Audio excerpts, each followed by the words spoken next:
নিউজিল্যান্ডের বিপক্ষে প্রথম ওয়ানডের জন্য 15 সদস্যের দল ঘোষণা বিসিবির। ফিরেছেন মুস্তাফিজ, প্রথমবারের মতো ডাক পেলেন শুভাশিস ও তানভীর। দীর্ঘ 3 মাস বিরতির পর আবারও মাঠে গড়িয়েছে জাতীয় ক্রিকেট লিগ। বোলারদের দাপটের দিনে ভালো শুরু হয়নি বরিশাল, ঢাকা মেট্রো ও রাজশাহীর। সাফ চ্যাম্পিয়নশিপকে সামনে রেখে নিজেদের প্রস্তুত করছেন নারী ফুটবলাররা। কঠিন গ্রুপে পড়লেও সেমিফাইনালের লক্ষ্য বাংলাদেশের। মালয়েশিয়ার মক কাপে প্লেট পর্বের জয়ী অনূর্ধ্ব 14 দলকে সংবর্ধনা দিল বাফুফে। সবাইকে 1 মাসের আবাসিক ক্যাম্পে নেয়ার ঘোষণা সভাপতির। এবং বৃহস্পতিবার শুরু হচ্ছে 40তম জাতীয় অ্যাথলেটিক্স প্রতিযোগিতা। পুরোপুরি প্রস্তুত নয় বঙ্গবন্ধু স্টেডিয়ামের ট্র্যাক।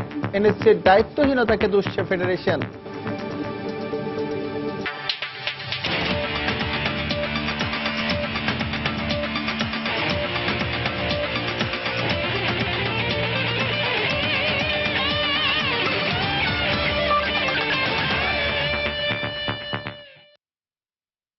মাঠ ও মাঠের বাইরের বিশ্বের নানা প্রান্তের খেলাধুলার খবর, সেসব নিয়ে আমাদের নিয়মিত আয়োজন খেলার সময়। আর এই আয়োজন আপনাদের সঙ্গে আছে আমি এস এম ইকবাল। শুরুতেই বাংলাদেশ নিউজিল্যান্ড সিরিজ প্রসঙ্গ। একমাত্র প্রস্তুতি ম্যাচ এবং সিরিজের প্রথম ওয়ানডের জন্য মাশরাফিকে অধিনায়ক করে 15 সদস্যের দল ঘোষণা করেছে বিসিবি। জাতীয় দলে প্রথমবারের মতো ডাক পেয়েছে পেসার শুভাশিস রায় ও স্পিনার তানভীর হায়দার। ইনজুরি কাটিয়ে দীর্ঘ 9 মাস পর দলে ফিরেছেন কাটার মাস্টার মুস্তাফিজুর রহমান। এছাড়াও দলে আছেন ইংল্যান্ডের বিপক্ষে টেস্টে অভিষেক হওয়া মেহেদী হাসান মিরাজ। ইংল্যান্ডের বিপক্ষে সিরিজে না থাকলেও বিপিএল এর পারফরমেন্স দিয়ে দলে ফিরেছেন পেসার রুবেল হোসেন। দলের বোলিংয়ে বৈচিত্র্য আনতে রাখা হয়েছে লেগ স্পিনার তানভীর হায়দারকে। আর গেল ক মাসে ঘরোয়া ক্রিকেটে ভালো করার পুরস্কার হিসেবে ডাক পেয়েছেন পেসার শুভাশিস রায়।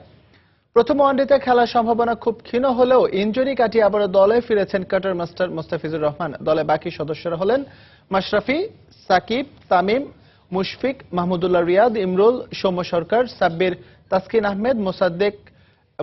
বৃহস্পতিবার একমাত্র প্রস্তুতি ম্যাচ এবং সোমবার ক্রাইস্ট চার্চে প্রথম ওয়ানডেতে মাঠে নামবে বাংলাদেশ। মুস্তাফিজের দলে থাকাটা টিম বাংলাদেশের জন্য ইতিবাচক। তবে নিউজিল্যান্ডের বিপক্ষে ম্যাচের জন্য তিনি ফিট কিনা তার জন্য একমাত্র প্রস্তুতি ম্যাচে যাচাই করে নেওয়া হবে তার ফিটনেস। 3 স্পেল ঠিকমতো বল করতে পারলেই ওয়ানডে সিরিজে কাটার মাস্টারকে দলে পাওয়া যাবে, এমনটাই জানিয়েছেন বিসিবি প্রধান নির্বাচক মিনহাজুল আবেদিন নান্নু। দলের বোলিংয়ে বৈচিত্র্য আনতে তানভীর হায়দারকে অভিষেক করানোর চিন্তা ভাবনা করছে টিম ম্যানেজমেন্ট। দেশের মাটিতে টিম বাংলাদেশ অপ্রতিরোধ্য। এবার দেখার অপেক্ষা বিদেশের মাটিতে সাকিব তামিমরা প্রতিপক্ষকে কতটা টেক্কা দেয়। অস্ট্রেলিয়ার প্রস্তুতি ক্যাম্প বেশ ফলপ্রসূ হয়েছে। এবার আসল লড়াইয়ের অপেক্ষা। নিউজিল্যান্ড সিরিজের একমাত্র ওয়ার্ম আপ ম্যাচ আর প্রথম ওডিআই এর জন্য দল ঘোষণা করেছেন নির্বাচকরা। দলে মুস্তাফিজুর রহমানের উপস্থিতি টিম ম্যানেজমেন্টের জন্য স্বস্তির বিষয়। তবে ব্ল্যাক ক্যাপদের বিপক্ষে ম্যাচ খেলার জন্য মুস্তাফিজ কতটা ফিট তার জন্য একমাত্র প্রস্তুতি ম্যাচ পর্যন্ত অপেক্ষা করবে টিম ম্যানেজমেন্ট, যেখানে দেখা হবে তার ফিটনেস। অনেকদিনও ম্যাচ খেলেনি, একটা সার্জারির পরে রিকভারি করছে, রিহ্যাব করে ফিটনেস ফিরে আসছে। তো আমি মনে করি যে ওর প্রস্তুতি ম্যাচটা খুব জরুরি দরকার। অনেকদিন পর ওর খেলার অবস্থানটাও বোঝা যাবে যে ওর স্কিল ফিটনেসটা কতটুকু আছে। তো আমার বিশ্বাস যে ও যদি 7 থেকে 8 ওভার বল করতে পারে 3টা স্পেলের মধ্যে, তাহলে ওডিআইতে আমরা ওকে ফিট পেতে পারি। বহুদিন ধরেই টাইগার স্কোয়াডে কোনো বিশেষজ্ঞ লেগ স্পিনার নেই, অথচ ইয়াসির শাহ, অ্যাডাম জাম্পা, ইমরান তাহির অথবা দেবেন্দ্র বিশুর মতো বিশ্বের নামকরা লেগ স্পিনাররা দাপিয়ে বেড়াচ্ছেন সবখানেই। অস্ট্রেলিয়ায় অনুশীলন ক্যাম্পে হাথুরুর নজর কেড়েছেন leg spinner Tanvir Haider. Kiwi batting লাইনকে বধ করতে আর বোলিংয়ে বৈচিত্র্য আনতে অভিষেক হতে পারে তানভীরেরও। এক্সট্রা একটু তানভীরের দিকে নজর দিয়েছি লেগ স্পিনারের জন্য, কারণ আমাদের তো ভ্যারাইটিস অফ স্পিনার আছে, লেফট আর্ম স্পিনার আছে। তো সেই হিসাবে যদি একটা লেগ স্পিনার যদি একটু ভালো করে তাহলে এটা একটা বাড়তি আমাদের পাওয়া। ইংল্যান্ড সিরিজের হিরো মেহেদী হাসান মিরাজও আছেন কোচ আর নির্বাচকদের সুনজরে। তার অফ স্পিন এরই মধ্যে বেশ কার্যকর প্রমাণিত হয়েছে। ব্যাটিংয়েও বড় ইনিংস খেলার যোগ্যতা রয়েছে অনূর্ধ্ব 19-এর সাবেক এই স্কিপারের। মিরাজও নজরে আছে, যেহেতু ও টেস্ট খেলেছে এবং ওখানেও ভালো করছে। একটা off spinner, specialist off spinner আমাদের আছে।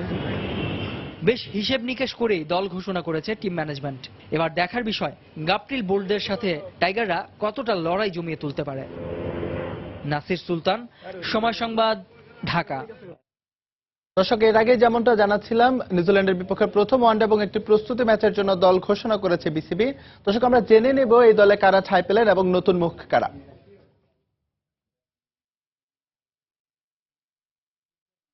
দর্শক, যেমনটি দেখছিলাম, আমরা দেখে নিচ্ছি এখানে হচ্ছে 15 সদস্যের যে তালিকা, সেই তালিকাটি আমরা দেখতে পাচ্ছি।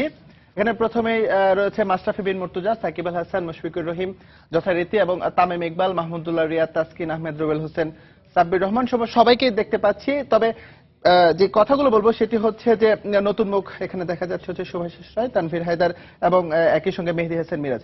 আমি এই স্কোয়াডটা থেকে দর্শক আমি আপনাদের জানাতে চাচ্ছি সেটা হচ্ছে নিউজিল্যান্ডের বিপক্ষে ইতিপূর্বের আগের যে সিরিজ বা আগের যে ম্যাচগুলি হয়েছে সেই ম্যাচে কারা আলো ছড়িয়েছেন বা সবচেয়ে বেশি রানকার। সেখানে প্রথমে আছেন হচ্ছে বাংলাদেশের টেস্ট স্কিপার অর্থাৎ টেস্ট অধিনায়ক মুশফিকুর রহিম।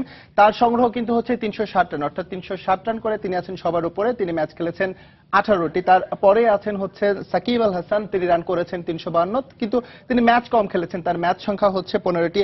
এরপর যথাক্রমে আছেন হচ্ছে বেস্ট রানের দিক দিয়ে তামিম ইকবাল আছেন, মাহমুদুল্লাহ রিয়াদ আছেন এবং ইমরুল কায়েস আছেন। এবং এদের মধ্য থেকে তিনজনের কিন্তু সেঞ্চুরি আছে, সেটি হচ্ছে সাকিবের একটি সেঞ্চুরি, ইমরুল কায়েসের একটি সেঞ্চুরি আছে এবং মাহমুদুল্লাহ রিয়াদেরও কিন্তু একটি সেঞ্চুরি আছে। আর বোলিং এর কথা যদি বলি, বোলিং এ যথারীতি সাকিব আল হাসান, আমরা জেনেছি সাকিব কতটা বিধ্বংসী রূপ দেখিয়েছিলেন এই নিউজিল্যান্ডের বিপক্ষে। তার উইকেট সংখ্যা হচ্ছে 28টি, 15 ম্যাচে তিনি 28টি উইকেট শিকার করেছেন। এরপরে কিছুদিন ব্রেক দিয়ে যে দলে আবার ঢুকেছেন রুবেল হোসেনের কথা বলতে হয়, তার উইকেট সংখ্যা হচ্ছে 17টি, তিনি 9 ম্যাচে 17 উইকেট শিকার করেছেন কিউইদের। এরপরে আছেন আমাদের মাশরাফি বিন মুর্তজা, ওয়ানডে অধিনায়ক মাশরাফি বিন মুর্তজা, এবং মাহমুদুল্লাহর উইকেট সংখ্যা আছে 7টি। তো এই হচ্ছে 15 সদস্যের স্কোয়াড, এবং এরপরে দেখা যাবে হচ্ছে প্রস্তুতি ম্যাচে কারা ভালো করে বা তার উপরে হয়তো সিলেক্টররা ডিসাইড করবেন কারা মূল একাদশে যাচ্ছে। দর্শক, আমরা এখন আলোচনা করছি মেহেদী হাসান মিরাজ। আমরা জানি মেহেদী হাসান মিরাজ ইংল্যান্ডের বিপক্ষে 2টি টেস্টে 19 উইকেট শিকার করেছিলেন টেস্টে। এবারে প্রথম তার ওয়ানডে অভিষেক হওয়ার একটা সম্ভাবনা দেখা দিয়েছে।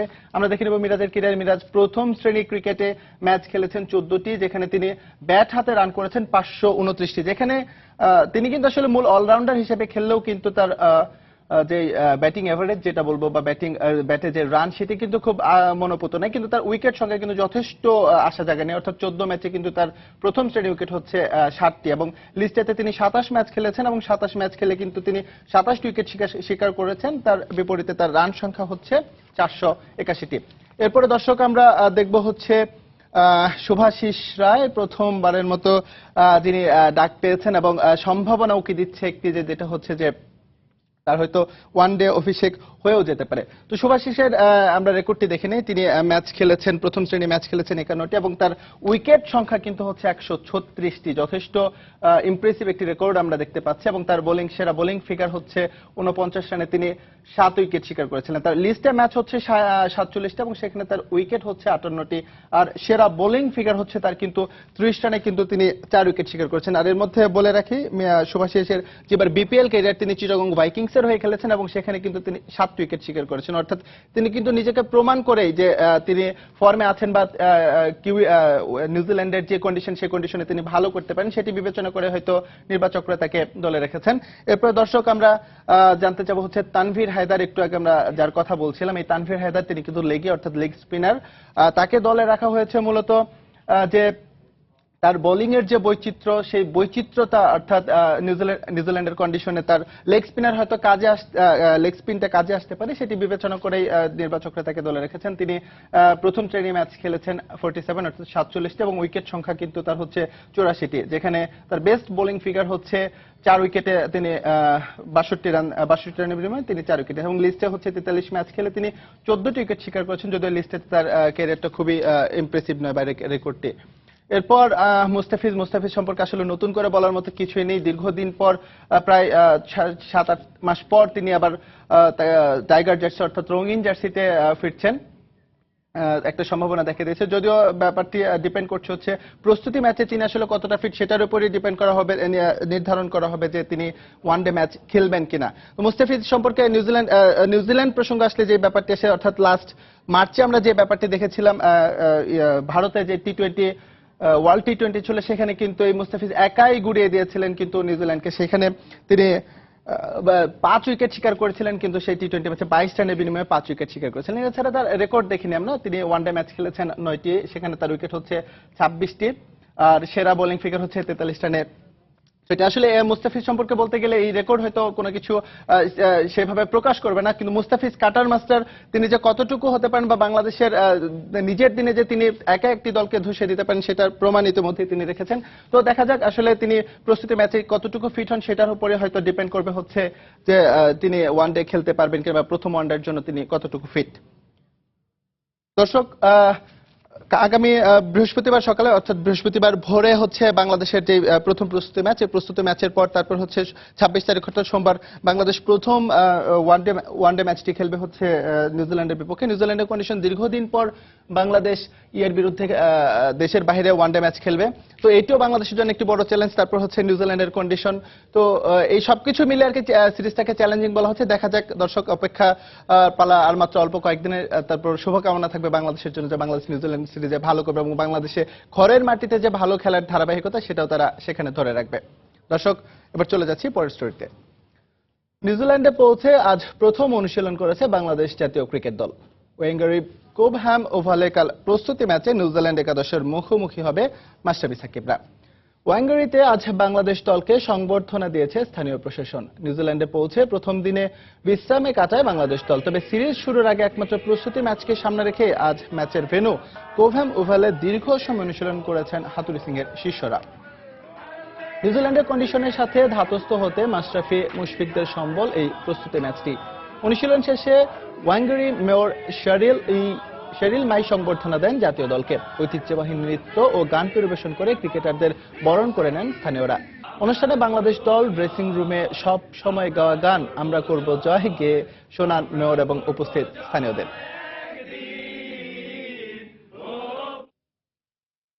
এবার জানাবো যুব এশিয়া কাপ ক্রিকেটের খবর। স্বাগতিক শ্রীলঙ্কার বিপক্ষে দ্বিতীয় সেমিফাইনালে মাঠে নামবে বাংলাদেশ অনূর্ধ্ব 19 ক্রিকেট দল। শ্রীলঙ্কার প্রেমাদাসা স্টেডিয়ামে ম্যাচটি শুরু হবে বাংলাদেশ সময় দুপুর 2টায়। প্রথম ম্যাচে আফগানিস্তানের বিপক্ষে 4 উইকেটের জয়ের পর দ্বিতীয় ম্যাচেও সিঙ্গাপুরকে 7 উইকেটে হারায় সাইফ হাসানের দল। তবে পাকিস্তানের বিপক্ষে 1 উইকেটে হারলেও রান রেটে এগিয়ে থেকে গ্রুপ চ্যাম্পিয়ন হয়ে সেমিফাইনাল নিশ্চিত করে বাংলাদেশের যুবরা। দুদলের মুখোমুখি পরিসংখ্যানে বাংলাদেশ 35টি ম্যাচ খেলে জয় পেয়েছে 20টিতে আর হেরেছে 14টিতে। অন্যদিকে এই আসরে নেপাল ও মালয়েশিয়ার বিপক্ষে জয় পেলেও লঙ্কান যুবরা হেরেছে ভারতের বিপক্ষে। স্বাগতিকদের হারাতে পারলে লাল সবুজের প্রতিনিধিরা ফাইনালে মুখোমুখি হবে ভারতের। পাকিস্তানের বিপক্ষে ম্যাচের ভুল শুধরে ফাইনাল নিশ্চিত করতে চায় বাংলার যুবরা।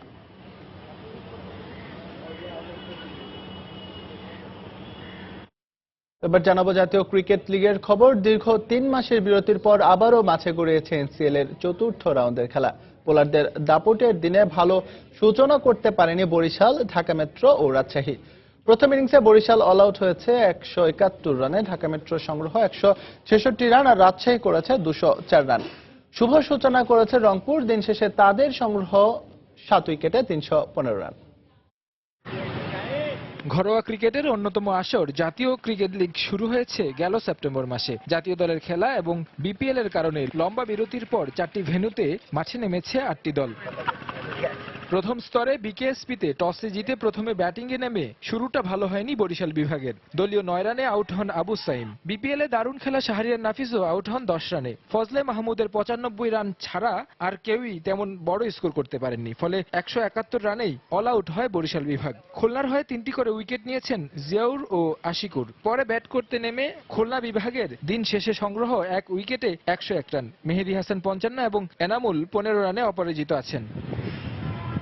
প্রথম স্তরের আরেক ম্যাচে ফতুল্লায় ঢাকা বিভাগের বিপক্ষে টসে হেরে প্রথমে ব্যাটে নেমে শুভ সূচনা হয়নি ঢাকা মেট্রোর। নিয়মিত উইকেট হারাতে থাকে আশরাফুলরা। ওপেনার সাদমান ইসলাম 47 এবং অধিনায়ক মার্শাল আয়ুব খেলেন 39 রানের ইনিংস। অন্য ব্যাটসম্যানরা তেমন বড় স্কোর না করায় মেট্রোর ইনিংস থামে 166 রানে। ঢাকা বিভাগের হয়ে 4 উইকেট নিয়েছে মোহাম্মদ শরীফ এবং 3টি উইকেট নিয়েছে নাজমুল ইসলাম। পরে ব্যাট করতে নেমে দিন শেষে ঢাকা বিভাগের সংগ্রহ 2 উইকেটে 19 রান। দ্বিতীয় স্তরের খেলায় প্রথম ম্যাচে প্রথম দিনটি ভালো যায়নি রাজশাহী বিভাগের। বগুড়ায় টসে হেরে প্রথমে ব্যাট করতে নেমে দলীয় 3 রানে পড়ে তাদের প্রথম উইকেট। নিয়মিত উইকেট পতনে 204 রানে থামে রাজশাহীর ইনিংস। ফরহাদ হোসেন খেলেন সর্বোচ্চ 36 রানের ইনিংস আর 32 রান করেন ওপেনার মিজানুর রহমান। পরে ব্যাট করতে নেমে সিলেট বিভাগের সংগ্রহ 2 উইকেটে 43 রান। সিলেটে দ্বিতীয় স্তরের আরেক ম্যাচে দারুণ সূচনা করেছে রংপুর বিভাগ। টস হেরে প্রথমে ব্যাট করে ওপেনিং জুটিতে তারা সংগ্রহ করে 66 রান। সাইমন আহমেদ 22 রান করে ফিরলেও আরেক ওপেনার লিটন দাস খেলেন 73 রানের ইনিংস। আরিফুল হক করেন 52 রান। সোহরাওয়ার্দী শুভ অপরাজিত আছেন 62 রানে। দিন শেষে রংপুরের সংগ্রহ দাঁড়ায় 7 উইকেটে 315 রান। তারেক হাসান শিমুল, সময় সংবাদ। রেকর্ড গড়ে ইংল্যান্ডের বিপক্ষে জয় তুলে নিল ভারত। রবীন্দ্র জাদেজার ঘূর্ণিতে ইংল্যান্ডকে 207 রানে অল আউট করে ইনিংস ও 75 রানে জয় তুলে নিয়েছে বিরাট কোহলির দল। এ জয়ে 4-0 ব্যবধানে সিরিজ জিতে নিল ভারত, আর ইংল্যান্ড নেমে গেল টেস্ট র্যাঙ্কিং এর 5 নম্বরে। 400-র উপরে রান করে এ নিয়ে দ্বিতীয়বারের মতো ইনিংস ব্যবধানে হারল ইংলিশরা। ইনিংস ব্যবধানে হারা দলগুলোর প্রথম ইনিংস সংগ্রহের মধ্যে 477 সর্বোচ্চ। আর ভারত টানা 18 ম্যাচ অপরাজিত থাকার রেকর্ড গড়ল। করুণ নায়ার প্রথমত টেস্টের নায়ক থাকলেও রবীন্দ্র জাদেজা কেড়ে নিয়েছেন স্পটলাইট। ক্যারিয়ারে প্রথমবারের মতো এক টেস্টে 10 উইকেট ও এক ইনিংসে 7 উইকেট নিয়ে ধস নামিয়েছেন ইংলিশ ব্যাটিং অর্ডারে। কোনো উইকেট না হারিয়ে 12 রানে দিন শুরু করে ইংলিশরা প্রথম উইকেট হারে 103 রানে। 126 রানের মধ্যে কুক, জেনিংস ও রুটকে সাজ করে ফেরান জাদেজা। শেষ সেশনে 6 উইকেট হাতে রেখে ব্যাটিং শুরু করলে মঈন আলী, স্টোকস, ব্রাড ও জ্যাক বলকে ফিরিয়ে দেন রবীন্দ্র জাদেজা। 48 রানে 7 উইকেট নিয়েও ম্যাচ সেরা হতে পারেননি তিনি। ম্যাচ সেরা পুরস্কার বাগিয়ে নিয়েছেন করুণ নায়ার। পুরো সিরিজ সামনে থেকে নেতৃত্ব দেয় বিরাট কোহলি হয়েছেন সিরিজ সেরা। পাকিস্তানের বিপক্ষে প্রথম টেস্টে অল্পের জন্য ছাড় পেয়েছে অস্ট্রেলিয়া। তাই বক্সিং ডে টেস্টের জন্য স্কোয়াডে পরিবর্তন এনেছে অজি নির্বাচকরা। নতুন অলরাউন্ডার কার্টরাইট মাঠে নামতে পারেন ব্যাগি গ্রিন ক্যাপ পরে। অস্ট্রেলিয়ার 450তম টেস্ট ক্রিকেটের হিসেবে অভিষেক হবে তার। ক্রিকেট অস্ট্রেলিয়ার অন্তর্বর্তীকালীন নির্বাচক গ্রেগ চ্যাপেলের সুপারিশে মূলত তাকে দলে নেওয়া হয়েছে। পিটার নেভিলের পরিবর্তে দলে ঢুকেছেন উইকেটকিপার ব্যাটসম্যান ম্যাথু ওয়েড। দক্ষিণ আফ্রিকা ও পাকিস্তানের সঙ্গে হতাশাজনক পারফরমেন্স করায় নিক ম্যাডিনসনকে বাদ দেওয়া হয়েছে দল থেকে। মালয়েশিয়ার মক কাপে প্লেট পর্বে জয়ী অনূর্ধ্ব 14 দলের সবাইকে 1 মাসের আবাসিক ক্যাম্পে নেয়ার ঘোষণা দিয়েছেন বাফুফের সভাপতি কাজী সালাউদ্দিন। তবে আবাসিক ক্যাম্পের কথা বলা হলেও ভেন্যুর বিষয়ে কিছুই চূড়ান্ত করতে পারেননি ফুটবল ফেডারেশনের এই বস। বাফুফের কার্যালয়ে মক কাপ জয়ী দলকে অভ্যর্থনা প্রদান অনুষ্ঠানে এমনটাই জানান বাফুফের সভাপতি। ম্যানচেস্টার সিটির অনূর্ধ্ব 14 দল থেকে শুরু করে বেশ কিছু বড় দলকে হারিয়ে সুপার মক কাপের প্লেট পর্বের চ্যাম্পিয়ন হয়েছে বাংলাদেশের কিশোররা। তবে অর্জন বলতে ওইটুকুই, কারণ আগের আসরগুলোতেও এর ব্যতিক্রম ছিল না। তাই দেশের ফুটবলের ভগ্নদশার মাঝে এমন অর্জনকে স্বাগত জানাতে প্রথমেই বিজয়ী দলকে শুভেচ্ছা জানান বাফুফের সভাপতি কাজী সালাউদ্দিন। দেশ ছাড়ার আগে মক কাপে যারা ভালো করবে তাদের আবাসিক ক্যাম্পে প্রশিক্ষণের সুযোগ দেওয়ার ঘোষণা দিয়েছিলেন বাফুফের সভাপতি। যদিও দলের অর্জনে খুশি হয়ে প্রতিশ্রুতির চেয়েও বেশি দিলেন তিনি। দ্য হোল টিম রেসিডেন্সিয়াল ক্যাম্পে চলে যাবে, তার মানে না তোমার ওই জায়গাটা পার্মানেন্ট। ক্যাম্পে তুমি আসবা, তারপরে তোমার পারফরমেন্স করতে হবে, তোমাকে নিজেকে দেখে রাখতে হবে, খেলতে হবে। এদিকে ক্যাম্পে প্রশিক্ষণের স্বপ্ন দেখানো হলেও এখনো ঠিক হয়নি আবাসিক ক্যাম্পের ভেন্যু। ঠিক হলে তা হবে 4 বছরের জন্য বাফুফের ফুটবলার তৈরির কারখানা। তাই এমন আবাসিক ক্যাম্পে থাকা সব সুযোগকে কাজে লাগিয়ে নিজেদের আন্তর্জাতিক মানের ফুটবলার হিসেবে তৈরি করার পরামর্শ সভাপতির। বাংলাদেশে খেলবে, একটু ভালো খেলবে, ইন্ডিয়া খেলবে, ইন্ডিয়া থেকে চলে যাবে মিডল ইস্ট থেকে আসিয়ান, আসিয়ান থেকে ইউরোপ। এত বড় পৃথিবী, ফুটবল প্লেয়ার হওয়ার জন্য আমরা সাহায্য করবো, ডেভেলপমেন্ট কমিটি সাহায্য করবে, ফরেন কোচেস আছে, সব আছে তোমাদের জন্য। এই সুযোগ কিন্তু আমরা পাইনি। কিশোর বয়সে আন্তর্জাতিক ফুটবলে শক্তিশালী দলকে হারিয়ে এমন অর্জনে খুশি দলের অধিনায়ক ফাহিম মোর্শেদ। তবে দীর্ঘমেয়াদী অনুশীলনের অভাবে কাপ পর্বে খেলতে না পারার আক্ষেপও ছিল ফাহিমের। অনেক ভালো লাগতেছে যে আমার বলে চ্যাম্পিয়ন হতে পারছি আমরা। ফাইনালে আমাদের পুরো ম্যাচে একটাই ক্রিয়েট হয়েছে, আর ওইটাতেই আমরা গোল করে চ্যাম্পিয়ন হয়েছি। 1 মাস 21 দিনে কমিউনিকেশন ওটা ভালো হয় না। এটা যদি আরো দীর্ঘমেয়াদী হয় তাহলে আমাদের এখানে কিন্তু অনেক ভালো ভালো প্লেয়ার আছে, তাহলে অন্য টিম আমাদের পাশে দাঁড়াতে পারবে না। নতুন প্রজন্মের এসব খেলোয়াড়রাই একদিন দেশের ফুটবলের হারানো গৌরব ফিরিয়ে আনবে, এমনটাই আশা সংশ্লিষ্টদের। নিয়ামতুল্লাহ বাবু, সময় সংবাদ, ঢাকা। ভারতের শিলিগুড়িতে অনুষ্ঠিতব্য মহিলা সাফ ফুটবল চ্যাম্পিয়নশিপের লড়াইয়ের আগে নিবিড় প্রস্তুতিতে ব্যস্ত বাংলাদেশ নারী ফুটবলাররা। গ্রুপ পর্বে বাংলাদেশকে লড়তে হবে বর্তমান চ্যাম্পিয়ন ভারত ও শক্তিশালী আফগানিস্তানের বিপক্ষে। টুর্নামেন্টের আগে দলের প্রস্তুতি সন্তোষজনক জানিয়ে বাংলাদেশের প্রাথমিক লক্ষ্য সেমিফাইনাল খেলা বলে জানিয়েছেন দলের কোচ। আগামী 26 ডিসেম্বর সাফে অংশ নিতে ভারতের উদ্দেশ্যে রওনা হবেন নারী ফুটবলাররা। পূবাকাশে সূর্যটা তখনও পুরোপুরি উত্তাপ ছড়ানো শুরু করেনি। পৌষের কুয়াশা জড়ানো সকালে যখন পুরো নগরবাসী কাবু, তখন কৈশোর পেরোনো কিংবা সদ্যই কৈশোরে পা রাখা এই তরুণীরা ঘাম ছড়াচ্ছেন। অদম্য এই তরুণীর দল প্রস্তুতি নিচ্ছে ভারতে অনুষ্ঠেয় সাব চ্যাম্পিয়নশিপের জন্য। মাস দুয়েক আগে অনূর্ধ্ব 16 এএফসি কাপে প্রথমবারের মতো চূড়ান্ত পর্বে খেলা নিশ্চিত করেছে বাংলাদেশের মেয়েরা। এশিয়ান টুর্নামেন্টে যেটি বাংলাদেশের সর্বোচ্চ সাফল্য। সার্বিক প্রস্তুতিতে এবারও সেই ধারা অব্যাহত রাখার প্রত্যয় নারী দলের কোচের। প্রস্তুতি ভালোই, ইনশাল্লাহ ভালোই করেছি আমরা। আমার মনে হয় যে এই টুর্নামেন্ট খেললেই আমার ওই জিনিসটা তাদের পূরণ হয়ে যাবে এবং ভালো করবে, আমি মনে করি। আশা ডেথ গ্রুপ বিতে থাকা বাংলাদেশকে মুখোমুখি হতে হবে বর্তমান চ্যাম্পিয়ন ভারত ও আফগানিস্তানের। ডিফেন্ডিং চ্যাম্পিয়ন ভারতের বিপক্ষে বাংলাদেশের খেলার অভিজ্ঞতা থাকলেও তা খুব বেশি সুখকর নয়। অন্যদিকে ইউরোপে প্র্যাকটিস করার অভিজ্ঞতা আছে আরেক প্রতিপক্ষ আফগানিস্তানের। তবে প্রতিপক্ষ কঠিন হলেও সেমিফাইনালেই চোখ বাংলাদেশ কোচের। আমাদের গ্রুপটা ডেথ গ্রুপই হয়ে গেছে। এখানে হলে ইন্ডিয়া, সবসময় জানেন যে তারা অনেক দিন যাবত ফুটবল খেলে, আর আমাদের সাউথ এশিয়ায় তারা যতবার সাপ হচ্ছে তারা চ্যাম্পিয়ন। আফগানিস্তানও আপনার ভালো টিম, তারা হলো তাদের ইউরোপ ভিত্তিক অনেক প্লেয়ার আছে। তবে আমাদের মেয়েরাও আগের থেকে আমরা জানেন যে আমাদের ধারাবাহিকতা বজায় রেখে তারা জুনিয়র পর্যায়ে সাফল্য আনছে। আমাদের প্রথম টার্গেট আমাদের সেমিফাইনালে যাওয়াটাই হলো জরুরি, আর এবং আফগানিস্তানের ম্যাচটা হলো আমাদের জন্য খুবই ইম্পর্টেন্ট ম্যাচ। টুর্নামেন্টের আগে ভারতে কোনো অনুশীলন ম্যাচ খেলছে না মেয়েরা। শুধু তাই না, দলের ফুটবলারদের ম্যাচ খেলারও নেই খুব বেশি অভিজ্ঞতা। তবু নতুন ভোরের উদয়ান্ত উদগ্রীব এই তরুণীরা হয়তো আশার আলোই দেখাবেন নারী ফুটবলে। হয়তো দক্ষিণ এশিয়ার শ্রেষ্ঠত্বের লড়াইয়ে ঊর্ধ্বমুখী হবে লাল সবুজের পতাকাটাও। নোমান আব্দুল্লাহ, সময় সংবাদ, ঢাকা। ফুটবলের উন্নয়নমূলক কয়েকটি বিষয় নিয়ে বাংলাদেশ ফুটবল ফেডারেশনের কার্যনির্বাহী কমিটির চতুর্থ জরুরি সভা অনুষ্ঠিত হয়েছে। মঙ্গলবার ফেডারেশনের বোর্ড রুমে সভাটি অনুষ্ঠিত হয়। সভায় ফেডারেশন বরাবর ঢাকা মহানগর ফুটবল লীগ কমিটি কর্তৃক প্রেরিত প্রথম বিভাগ ফুটবল লীগের অনুমোদন নিয়ে বাংলাদেশ বয়েজ ক্লাবের আবেদনপত্রটি নিয়ে আলোচনা হয়। গেল 2 বছর সিনিয়র ডিভিশন ফুটবল লীগের খেলা না হয় বাংলাদেশ বয়েজ ক্লাবকে সিনিয়র ডিভিশন ফুটবল দল হিসেবেই রাখার ব্যাপারে বিবেচনা করা হয়। এ সময় সহসভাপতি বাফুফের অন্যান্য কার্যনির্বাহী সদস্যরা উপস্থিত ছিলেন। খেলার সময় আরো থাকছে, আন্তর্জাতিক ভলিবল টুর্নামেন্টের জন্য অনুশীলনে ব্যস্ত বাংলাদেশ। পর্যাপ্ত সময় না পাওয়ায় হতাশ কোচ, দীর্ঘমেয়াদী প্রশিক্ষণের দাবি খেলোয়াড়দের। ইউরোপিয়ান ক্লাব ফুটবলের খবর, কোপা দেল রের রাউন্ড অফ 32 দ্বিতীয় লেগে আজ রাতে মাঠে নামছে অ্যাটলেটিকো মাদ্রিদ। প্রতিপক্ষ অপেক্ষাকৃত দুর্বল গুইউয়েলো। ভিসেন্তে ক্যালদেরনে দুদলের ম্যাচটি শুরু হবে রাত 2টায়। আগের লেগে 6-0 গোলের জয় পেয়েছিল রোজে ব্ল্যাঙ্কোসরা। এদিকে বুন্দেসলিগায় সিগন্যাল ইদুনা পার্কে অফসবুর্গের মুখোমুখি হবে বরুসিয়া ডর্টমুন্ড। ম্যাচটি মাঠে গড়াবে আজ রাত 1টায়।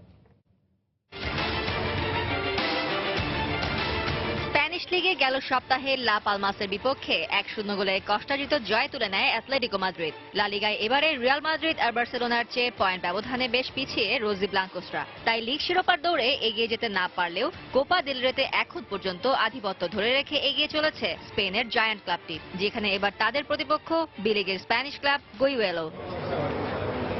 দুদলের এর আগে মুখোমুখি দেখা হয়েছিল একবারই, তাও এই কোপা দেল রেতেই রাউন্ড অফ 32 প্রথম লেগে। সেবার গুইউয়েলোর মাঠে স্বাগতিকদের 6-0 গোলে বিধ্বস্ত করেছিল দিয়েগো সিমিওনের দল। আর এবার খেলা অ্যাটলেটিকোর মাঠ ভিসেন্তে ক্যালদেরনে হওয়ায় আগের লেগে জয়ের সুখস্মৃতির পাশাপাশি স্বাগতিক হওয়ার আত্মবিশ্বাস বেশ ভালোভাবেই কাজে দেবে রোজি ব্লাঙ্কোসদের। এছাড়া আগের দেখায় গোল করা কারাস্কো, কোরিয়া, নানেসদের সবাই চাইবেন এ ম্যাচেও জ্বলে উঠতে। একই সঙ্গে উয়েফা ইউরোর সর্বোচ্চ স্কোরার ও টুর্নামেন্ট সেরা আতোয়া গ্রিজমানও চাইবেন এ ম্যাচ দিয়ে তার গোল খরা ঘোচাতে। তাই সবকিছু ঠিক থাকলে এ ম্যাচেও বড় জয় তুলে আসরের শীর্ষ 16 নিশ্চিত করতে চাইবে অ্যাটলেটিকো। এদিকে বুন্দেসলিগায় টেবিলের 12 নম্বরে থাকা অক্সবুর্গের মুখোমুখি হবে 5 নম্বরে থাকা জার্মান জায়ান্ট বরুসিয়া ডর্টমুন্ড। একদিকে সিগন্যাল ইদুনা পার্কে স্বাগতিক হওয়ার পুরোপুরি সুবিধা পাবে ডর্টমুন্ড। তার উপর অক্সবুর্গের বিপক্ষে সব রকম প্রতিযোগিতা মিলিয়ে শেষ 5 ম্যাচে 4টিতে জয় আছে লিগের 8 বারের চ্যাম্পিয়নদের। দলে মারিও গোৎসে, মার্কো রিওস, ওবামিয়াংদের মতো তারকা ফুটবলাররা থাকায় বস থমাস টাচেল আপাতত চাইবেন জয়ের জন্যই ছক কষতে। ফারজানা মুমু, সময় সংবাদ। জানাবো ইংলিশ প্রিমিয়ার লিগের খবর। যোগ করার সময়ে সাদিও মানের করা একমাত্র গোলে এভারটনের বিপক্ষে জয় তুলে নিয়েছে লিভারপুল। এভারটনকে 1-0 গোলে হারিয়েছে অলরেডরা। এ জয় 37 পয়েন্ট নিয়ে শীর্ষে থাকা চেলসির পরেই অবস্থান করছে ইউর্গেন ক্লপ শিষ্যরা। শীর্ষে থাকা চেলসির চেয়ে পয়েন্ট ব্যবধান বেশ খানিকটা পিছিয়ে থাকায় ব্যবধান কমাতে এই সুযোগ হাতছাড়া করতে চায়নি লিভারপুল। এমন লক্ষ্য নিয়ে গুডিসন পার্কে এভারটনের মুখোমুখি হয় স্বাগতিকরা। প্রতিপক্ষের মাঠে এদিন এভারটনের শক্ত রক্ষণভাগের কারণে প্রথমার্ধে গোল বঞ্চিত থাকতে হয় মিলনার অরিগিদের। বিরতির পর ফিরে খুব একটা সুবিধা করতে পারেনি ইয়র্গেন ক্লপের দল। শেষ পর্যন্ত নির্ধারিত সময়ের পর ম্যাচের ইনজুরি সময়ে এভারটনের রক্ষণ দুর্গ ভাঙেন লিভারপুলের সেনেগালিস ফরওয়ার্ড সাদিও মানে, আর তাতেই জয় নিয়ে মাঠ ছাড়ে অলরেডরা। বিজয় দিবস হকির দ্বিতীয় দিনে জয় পেয়েছে সেনাবাহিনী ও বিমান বাহিনী। বাংলাদেশ পুলিশকে 14-1 গোলে হারিয়েছে বাংলাদেশ সেনাবাহিনী। হ্যাট্রিক করেছেন সেনাবাহিনীর খোরশেদুর রহমান, রুকনুজ্জামান ও নাইমুদ্দিন। দুটি করে গোল করেন মোহাম্মদ মিলন হোসেন ও শফিকুল ইসলাম। পুলিশের হয়ে একমাত্র গোলটি করেন আফসার উদ্দিন। অন্য ম্যাচেও চান্দগাঁও স্পোর্টিং ক্লাবের বিপক্ষে বিমান বাহিনীর মাহবুব হোসেন একাই করেন 6 গোল। মোট 12-1 গোলের জয় পেয়েছে বিমান বাহিনী। এবার দেশের অ্যাথলেটিক্সের খবর। আগামী বৃহস্পতিবার রাজধানীর বঙ্গবন্ধু জাতীয় স্টেডিয়ামে শুরু হচ্ছে 40তম জাতীয় অ্যাথলেটিক্স প্রতিযোগিতা। যদিও টুর্নামেন্ট শুরুর মাত্র একদিন আগেও পুরোপুরিভাবে প্রস্তুত নয় স্টেডিয়ামের ট্র্যাক। এজন্য এনএসসির দায়িত্বহীনতাকে দুষলেন অ্যাথলেটিক্স ফেডারেশনের সাধারণ সম্পাদক। এদিকে পর্যাপ্ত মেধা থাকা সত্ত্বেও শুধুমাত্র দীর্ঘমেয়াদী প্রশিক্ষণের অভাবে ভালো করতে পারে না দেশি অ্যাথলেটরা, এমনটা মনে করেন জাতীয় দলের প্রশিক্ষক। 40তম জাতীয় অ্যাথলেটিক প্রতিযোগিতার বাকি আর মাত্র কয়েক ঘন্টা, অথচ এখনো প্রস্তুত নয় বঙ্গবন্ধু জাতীয় স্টেডিয়ামের ট্র্যাক।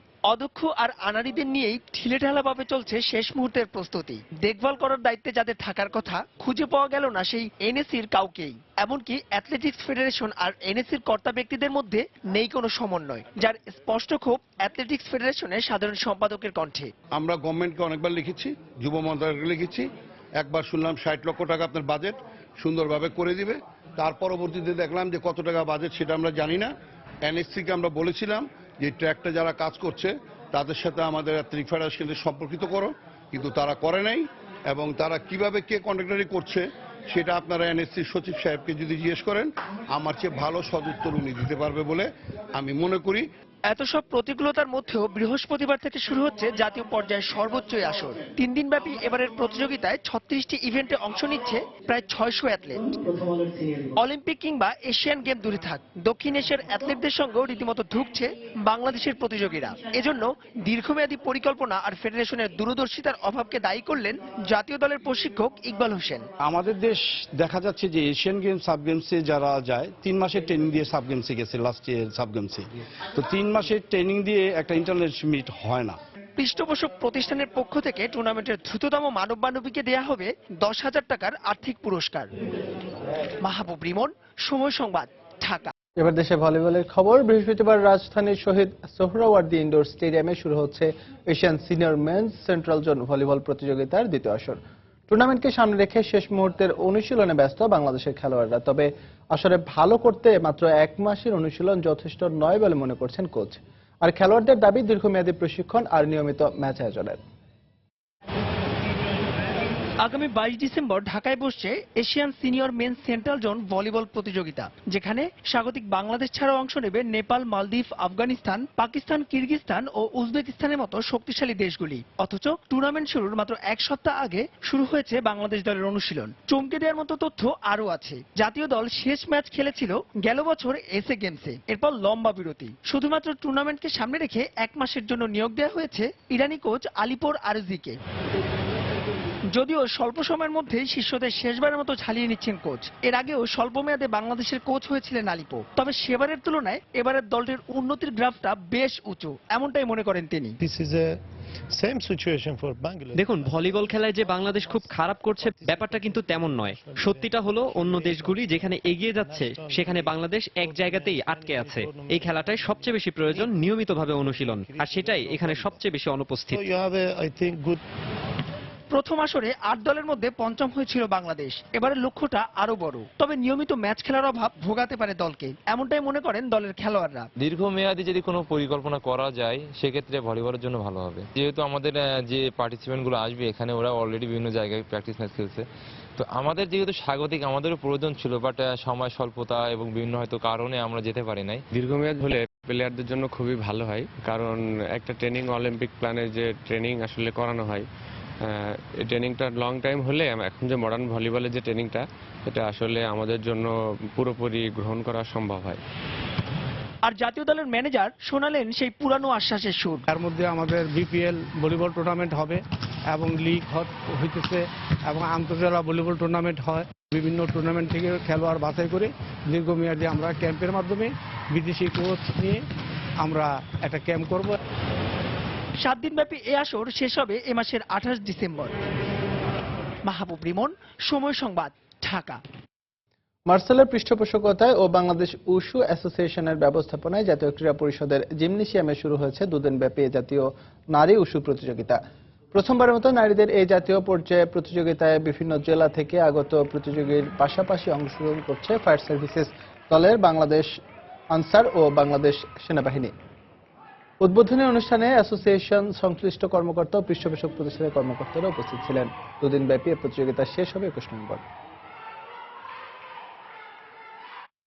মার্কেন্টাইল ব্যাংক লিমিটেড প্রথম বিভাগ ক্রিকেট লীগ শুরু উপলক্ষে ফেনীতে অনুষ্ঠিত হয়েছে বর্ণাঢ্য র্যালি। সকালে শহরের জেলা পরিষদ চত্বর থেকে র্যালিটি শুরু হয়ে ট্রাঙ্ক রোড শহীদ মিনার এলাকায় হয়ে এই স্থানে গিয়ে শেষ হয়। পরে সাংবাদিকদের সঙ্গে একটি মত বিনিময় সভা অনুষ্ঠিত হয়। ভাষা শহীদ আব্দুস সালাম স্টেডিয়ামে বুধবার থেকে শুরু হওয়া এই লিগে জেলার 10টি দল অংশ নেবে। এ পর্যায়ে খেলার সময়ের শীর্ষ সংবাদগুলো জানিয়ে দিচ্ছে আরেকবার। নিউজিল্যান্ডের বিপক্ষে প্রথম ওয়ানডের জন্য 15 সদস্যের দল ঘোষণা বিসিবির। ফিরেছেন মুস্তাফিজ, প্রথমবারের মতো ডাক পেলেন শুভাশিস ও তানভীর। দীর্ঘ 3 মাস বিরতির পর আবারও মাঠে গড়িয়েছে জাতীয় ক্রিকেট লীগ। বোলারদের দাপুটের দিনে ভালো শুরু হয়নি বরিশাল, ঢাকা মেট্রো ও রাজশাহীর। সাফ চ্যাম্পিয়নশিপকে সামনে রেখে নিজেদের প্রস্তুত করছেন নারী ফুটবলাররা। কঠিন গ্রুপে পড়লেও সেমিফাইনালের লক্ষ্য বাংলাদেশের। মালয়েশিয়ায় মক কাপের প্লেট পর্বে জয়ী অনূর্ধ্ব-14 দলকে সংবর্ধনা দিল বাফুফে। সবাইকে 1 মাসের আবাসিক ক্যাম্পে নেওয়ার ঘোষণা সভাপতির। এবং বৃহস্পতিবার শুরু হচ্ছে 40তম জাতীয় অ্যাথলেটিক্স প্রতিযোগিতা। পুরোপুরি প্রস্তুত নয় বঙ্গবন্ধু স্টেডিয়ামের ট্র্যাক। এনএসসির দায়িত্বহীনতাকে দুষছে ফেডারেশন। দর্শক, এই ছিল খেলার সময়ের এখনকার আয়োজনে। যে কোনো খবর পেতে ভিজিট করুন সময় নিউজ.টিভি। আর খেলার জগতের সব খবর, সর্বশেষ খবর জানতে সঙ্গে থাকুন সময়।